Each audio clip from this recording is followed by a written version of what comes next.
On everyone. So we got a Maxi Kleber update. So Maxi Kleber during practice was getting shots up and doing some little activities and stuff, which is huge, right? Now this doesn't necessarily mean that he's returning tomorrow or anything like that. There's still no word, at least at the time of recording this video, as far as when his timeline is to return. Last we heard was that keep in mind, if he even returns at all this year, it would likely be like right before the playoffs or right into the playoffs, right? Now, hopefully he can get a couple games, even if it's like 2 games, right?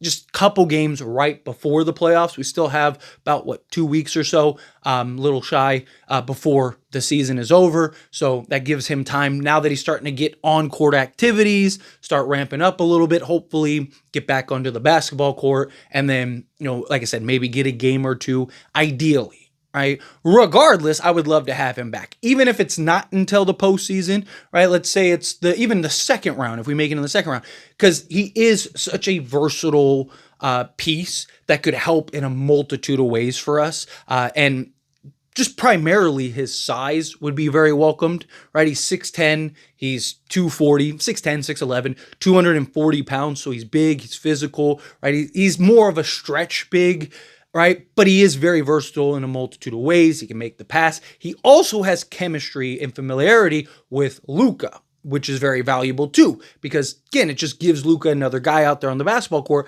that he has familiarity with, such as, you look at like a Dorian Finney-Smith, right? So to have another guy in a Maxi Kleber who can help rebound, block the occasional shot, right? Be an interior presence. Just again, being able to be 240 as opposed to somebody like a Jackson Hayes who's 220, or like even like an Alex Len who, he's just been like unplayably bad. Outside of his last game though, his last game he actually was good, right? But we've had a handful of other games where he was just like unplayably bad. But Maxi Kleber's a guy that I really do think could add a lot of value to this team, right? Somebody that I talked about that I was excited to acquire in that trade for a couple reasons. One, he's an $11 million expiring contract, so it's just salary filler in the offseason for a potential trade if need be. He's not on like a long-term deal where it's like, man, you're kind of taking on this contract, which even if you did, you got Luka. It's okay. You do it. You take it. But him being an expiring contract does help if he doesn't get right in the Lakers, because, they really have several needs. But he's also a guy that I wouldn't mind keeping, right? He's a guy that can slot in, play the 4 because of his floor stretching ability, his ability to step out, knock down the mid-range. You can run some pick and pop action. You can run some pick and roll action with him, right? He's just very versatile as far as an offensive, versatile kind of big man down there. And he's just a really good player. Not a superstar, not some like Maxi Kleber's not a guy that is like, oh, that's it, Lakers, lock it in, champions. But he's a guy that could win you a playoff game. Not a series, like a game, right? He's a guy especially as Laker fans, he loved to play against the Lakers for whatever reason. Hopefully that translates to, being on the Lakers because he's a guy that really just, again, adds value. He's a guy that on any random night gives us a guy that can get hot, spread the floor, open things up for Luka, for LeBron, right? For Austin Reeves, as they like to create that dribble penetration, as they like to get to the basket and kind of get into that mid-range, especially LeBron likes to get all the way to the basket, put his head down, right? To have a guy that can stretch out and bring out the big, be an offensive threat and weapon, and just gives you another guy on top of the 15 other guys that the Lakers have that can all get you 20 plus on any given night, right? Because now you have a Rui Hachimura, obviously LeBron James, Austin Reeves and Luka, but Dorian Finney-Smith and Gabe Vincent, just came off of a 20-piece each, right? And they've had, random games here and there where they've gotten like 18 or whatever, right? You have a Dalton Connect that you can bring in at any point, which I do think he's a guy that's probably not going to see the court much, if at all, during the playoffs, but still at any point he could come in and light it up. Shake Milton, we've seen go and get you 20 plus, right? He's a guy that could be a little bit of a vacuum scorer. I could see him having like a Lonnie Walker moment. They have several guys. Jackson Hayes, even we've seen him go get 19, 20, right? So, just another piece that really just opens up the offense further than it already has been. Now, couple factors you got to keep in. He's missed a lot of time. Missed, 3 months, maybe longer. But he's missed a lot of time. So takes a while to kind of get in a rhythm, which is why I'd like to see him kind of get a couple games under his belt, get some reps up, get some opportunity, get, some pace out on the floor, kind of get his legs ready, his game legs right before he has to like jump in now into a playoff series, right? I think also if he gets a couple reps pre-playoffs, he's a guy that I think may end up being more valuable and get more minutes, where it's kind of hard to, if you're in the second round of the playoffs, it's hard to be like, okay, he's a guy that now we're going to play 15, 20 minutes a night. Right? Because it's just like he hasn't been integrated already into what we're doing. Like, yes, he's kind of a plug and play guy that, again, is very versatile, but it's hard to really find a spot for him when it's like, okay, these are the 9 guys we've ran. We just won the first round playoffs, or, we're going into the playoffs, and these are the 9 guys that we kind of have in trust. Do we really want to bring in Maxi Kleber and have him play, 50? There could be some kind of complications to that, or Max Kleber could end up not being as valuable as I think he could be, because he just doesn't get the opportunities. But diving into Maxi Kleber and kind of the stats and stuff, because it is important to kind of go over this stuff. And I do like, some people might look at it and go, he's 33. And, anytime I mention a guy that's like over 25, people are like, oh, he's too old, right? Like, you need vets. Again, right? Like, teams need vets.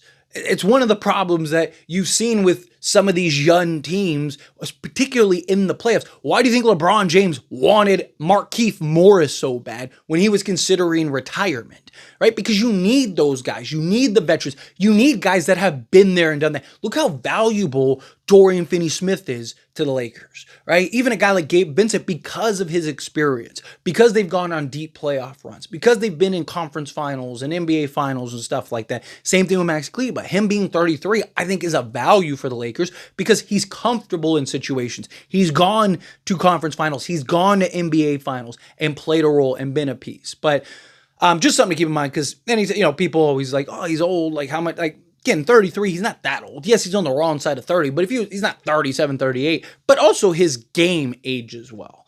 Now, again, keep in mind this season, he was very limited, right, due to injuries, and then also his minutes. But you look at his minutes, 18.7 minutes per game this season. In 34 games, he started 4 of them.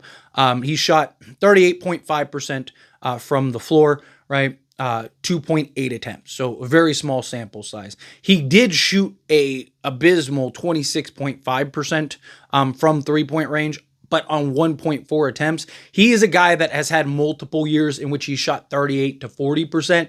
He is, for his career, about a 36% 3-point shooter, which as a big man, that's great, right? Like, as a big man, most big men, even that stretch the floor and shoot threes are, he's a rhythm shooter, right? He's a guy that, can be kind of hot and cold at times, but when he's on and feed the hot hand type thing. But again, just going over this year, 26.5% from 3-point range, 51.1% from 2-point range, again on 1.4 attempts, EFG of 45.3%, which all these numbers, by the way, are the worst of his career. Now, again, dealing with injuries all season, limited minutes, role change. There's a lot of factors just to keep in mind. But lowest of his career, he is shooting 76% from the free throw line. He's a career 77.6%, so almost 78% from the free throw line. Rebounding, 3 rebounds, 1.5 assists, half a steal, half a block, and 3 points. So he was a 3-and-3 guy. Now, to put it in perspective for like a per 36 example, again, per 36 doesn't tell the whole story, but it gives you at least an idea of like, okay, if he's getting quality minutes, meaningful minutes, he would be a 6-and-6 guy, 2.5 assists, half a steal, and a full block per game in 36 minutes of action. But you look at some of his other years, his career, he would be a 10-and-8 or 10-and-7 guy with 2 assists, a steal, and 1.5 blocks per game as a per 36 guy. So again, just another valuable piece. He's just a really good player.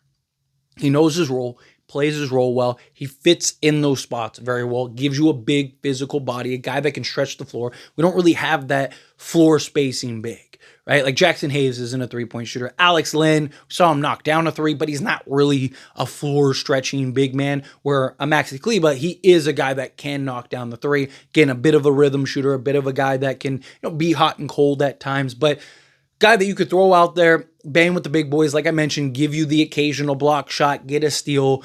He also doesn't play outside of his box, right, so to speak. Right? Like guy examples like a Dorian Finney-Smith, Gabe Vincent, like guys like that they know their role, they understand their role, they buy into their role. Jordan Goodwin is another example, right? Maxi Kleber is another guy that knows his role, understands his role, and can play his role to perfection, right? And it's just, again, a really good player, reads the floor well, can pass out of the double team, right? Can find the occasional cutter, can kick out to a shooter, right? Like be a pick and pop threat, be a pick and roll threat. You can just run multiple things offensively with him. Basically, a bigger, a Christian Wood is basically what you're looking at with him, right? Like he's just a bigger Wood, stretch the floor, be able to make some plays, block the occasional shot, things like that, which is fine. It's what the Lakers need. But anyway, as always, this is a discussion. I pass the question on you. Let me know your thoughts and opinions down in the comments below. What do you think? How do you feel? What are your thoughts? Are you excited about this? Are you kind of like, we'll see how it goes. However you feel, whatever your thoughts are. Either way, I'd love to hear it. So let me know down in the comments below. That being said, if you haven't liked this video, hit that like button. Helps me a lot. So we enjoy these types of videos, and I truly appreciate it. Not subscribe to the channel, hit that subscribe button. Turn on the bell notifications. Appreciate y'all. See you in the next one. Thank you.